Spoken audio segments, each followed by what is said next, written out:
داد خود میں یاد کرتم عطایم داد خود میں یاد خداوندا پاسی ذل جلالی خداوندا پاسی ذل جلالی. میرا نام طاہرہ بانو ہے. میں سری نگر کشمیر میں رہتی ہوں. میں اپنی زندگی دو چیزوں کے سہارے جی رہی ہوں. ایک اللہ پر یقین اور دوسرا میرے بچوں کا پیار جن کے ساتھ میں رہتی ہوں. ان کی تعلیم، تربیت، اچھی صحت اور اچھی غذا میرا مقصد ہے. وہ آج بڑے ہیں، پڑھتے ہیں اور اللہ کا شکر ہے اچھا کھاتے بھی ہیں. لیکن ہمیشہ ان کے ساتھ ایسا نہیں تھا. ایسے کئی دن اور راتیں تھیں جب ان کو کھانے کے لیے کچھ نہیں تھا، رہنے کے لیے گھر نہیں تھا. میں نے کئی ماؤں کی کہانیاں سنی تھی جب ان کو بچوں کو کھلانے کے لیے کچھ بھی نہیں تھا تو وہ چولہے پہ پانی کا برتن رکھ کے انہیں تسلی دیتی تھی ان کے لیے کھانا بن رہا ہے، اور اسی میں بچوں کو نیند آتی تھی. میں نے کئی بار خود اپنے بچوں کے ساتھ ایسا کیا ہے، لیکن اب اللہ کا شکر ہے اب حالات بدل گئے. میں نے محنت کی، اب ہمارے پاس اچھا گھر بھی ہے اور ہمارے پاس اچھا کھانا بھی ہے.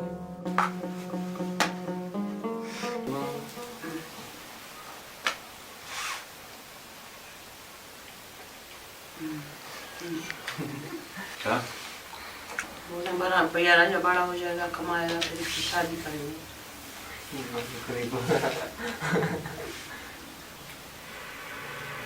میں بولا ابھی یہ محنت کرے گا، ابھی قرضہ اتاریں گے، پہلے مکان کا قرضہ اترے گا، بینک کا لون ہے کچھ وہ اترے گا، اس کے بعد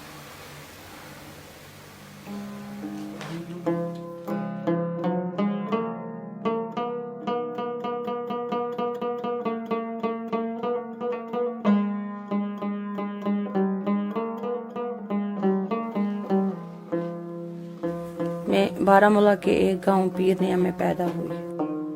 1996 میں میری شادی اسی گاؤں میں ہوئی. میں تب 22 سال کی تھی. میرے خاوند اچھے انسان تھے، میں ان کے ساتھ خوش تھی. ان کے ساتھ 8 سال میں نے خوشی سے گزارے. اب بس ان کی کچھ یادیں بسی ہیں.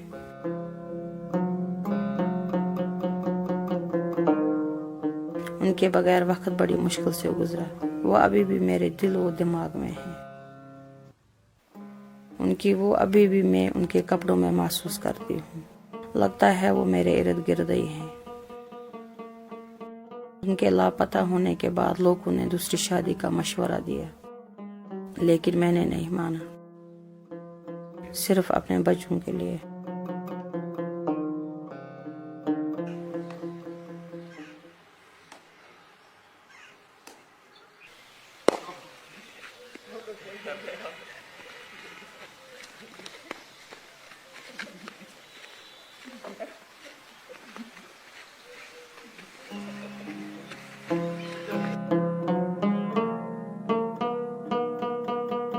اور ایک چیز جو میرے ساتھ ہر وقت رہتی ہے وہ ہے ڈپریشن، دباؤ.